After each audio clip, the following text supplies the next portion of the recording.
Enzo Recto, kalaban ang katiwalian at kasinungalingan, kakampi sa katotohanan at kabutihan. Ang purpose niyan, ng pagdeklara ni Sara, parang ipakita na sigurado siyang tatakbo at siya ang pinakamalakas na kandidato sa pagkapresidente. Kaya mag-ingat yung mga kongresista, mag-ingat yung mga nagkukomentaryo ng issue kay Sara. So, ang tanong, mapigilan kaya ng ginawang pagdeklara ni Sara ang impeachment niya at yung pagkalat ng mga iba pang issue sa kanya? Ako sa tingin ko, hindi.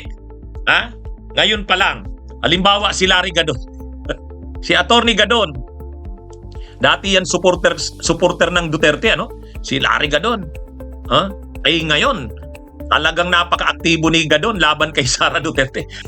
Siyempre maraming alam si Larry Gadon sa Duterte kasi dati siyang kasama dyan eh.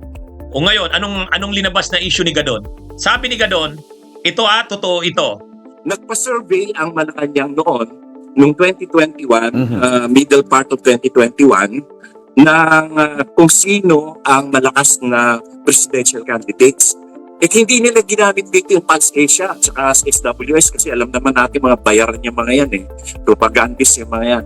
Kaya ang ginamit nila dito sa survey na ito ay yung mga congressman. The congressmen were asked to conduct an internal survey within their districts.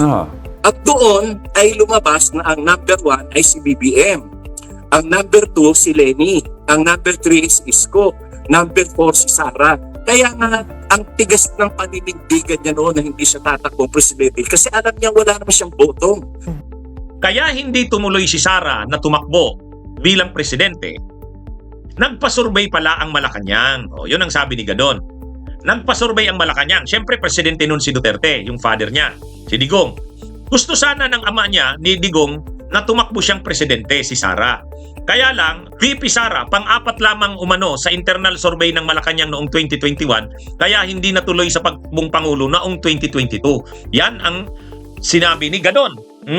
Ano to Kay Gadon itong... Yan sabi ni Gadon. Kaya mga kabunyog, mga kababayan, sabi ni Gadon dito, linabas niya ito, yung 2022, gusto ni Duterte, ni Digong, tumakbo si Sara. Nagpa-survey. Sa internal survey, pang-apat lang si Sara. So, nag-decide si Sara wag nang tumakbo. Kaya di ba nag-ano na lang siya? Nag-mayor na sana ng Davao. Nag-file na siya ng Certificate of Candidacy sa Davao. Noong 2021, nag-survey ang Malacanang, internal survey, pang number 4. Kaya pala si Sara ayaw tumakbo talaga. Kaya lang si Duterte, si Digong, gusto tumakbo siya. Sabi yata, kaya yan. Kahit pang-apat ka, kayang habulin yan. May makinarya tayo ang administrasyon. Kaya lang ayaw daw ni Sara talaga. Kasi nga, pang-apat. Yan yung nireveal ni Gadon. Mga kabunyog, mga kababayan. Yan yung isang issue kay Sara. Nilabas ni Gadon yan. Kasi, ang pinapakita ni Sara, siya ang nagpanalo kay PBBM. Kumbaga, di ba, dun sa pahayag ni Sara nung isang araw, patawad. Di ba? Sabi ni Sara. Mga kababayan, humihingi ako ng paumanhin. Patawad kung tinulungan ko mahalal si BBM bilang Pangulo ng ating bansa. Parang sinasabi niya na kung hindi sa tulong niya, hindi mahahalal si PBBM na Pangulo. Pero sabi ni Gadon, hindi. Sa totoo lang, wala namang masyadong pwersa si Sara kasi sa survey pa nga lang, noong 2021, internal survey ng Malacanang, pang-ano lang daw si Sara, pang-apat. Kaya hindi tumuloy. Hindi tumuloy na tumakbo. Kaya lang, may bagong offer si Gloria. Si Gloria yung sa kasi Amy Marcos. Ang inoffer nila kay Sara, vice ni BBM. Yun. Di nakita na ngayon ni Sara yung sige, vice.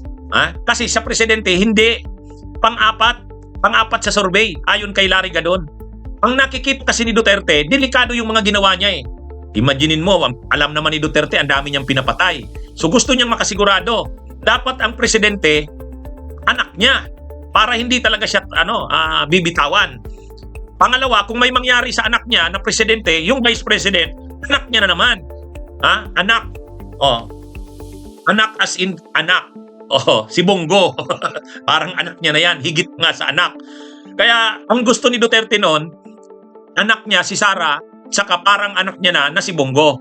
Yun ang gusto ni Duterte. Kaya lang nung nagpa-survey nga, pang-apat lang si Sara. Kaya ayaw daw ni Sara. Sabi ni Gadon. So, nag-decide na lang si Sara mag-mayor. Di ba? Nag-file si Sara ng mayor eh. Oh, walang nagawa si Duterte. Ang problema, kinausap si Sara nila Amy at ni Gloria na mag-vice na lang. O, nag-vice kay PBBM. Ngayon, yun yung sinasabi ni Sara na kung hindi dahil sa kanya, hindi mananalo si PBBM. O, yun. Kaya patawad daw sa mga tao. Kumbaga patawad kasi hindi naging magandang leader, presidente si PBBM. Kaya kung hindi man niya naging magandang presidente, mayroon siyang papel diyan kasi tinulungan niya.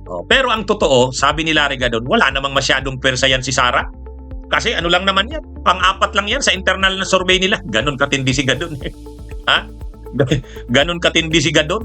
Binibira talaga si Sara. At saka, ang sabi ni Gadon, wala! Hindi naman mananalo yan si Sara Duterte. Alam nyo, mas matindi si Gadon eh. Ha? Sabi ni Gadon, wala! Hindi naman yan. Paano naman mananalo yan? Wala namang nagawa. O grabe naman ang bansa natin kung mananalo yan, wala namang nagawa. Sabi nga ni Yussi Claire Castro, pag naglaban si Leni at saka si Sara, ang pagkukumpara ni Yussi Claire Castro, aksyon versus bakasyon. Natawa ako doon. Nakita nyo ba yon? Former VP Leni versus VP Sara. So ang lumalabas ay aksyon versus bakasyon, nagtatrabaho versus hindi nagtatrabaho, suhestyon na igagalang, patawad pero hindi napapanahon. Sabi ko, ang tindi. Ha? Kaya mga kabunyog, mga kababayan, kaya sabi ni Larry Gadon, wala naman yan. Si Sara Duterte hindi mananalo yan. Sino naman nagsabing mananalo yan? Wala namang nagawa. Sabi nga ni Yussi Claire Castro, aksyon versus bakasyon. Sa katunayan, sabi ni Gadon, pang-apat nga lang yan sa survey ng presidente noon.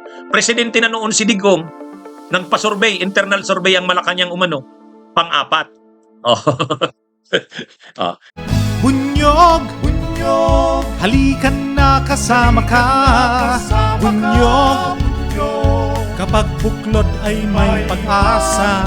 Luzon, Visayas, Mindanao, isa ang pananaw. Sa bagong Pilipinas ang bunyog isisigaw. Bunyog.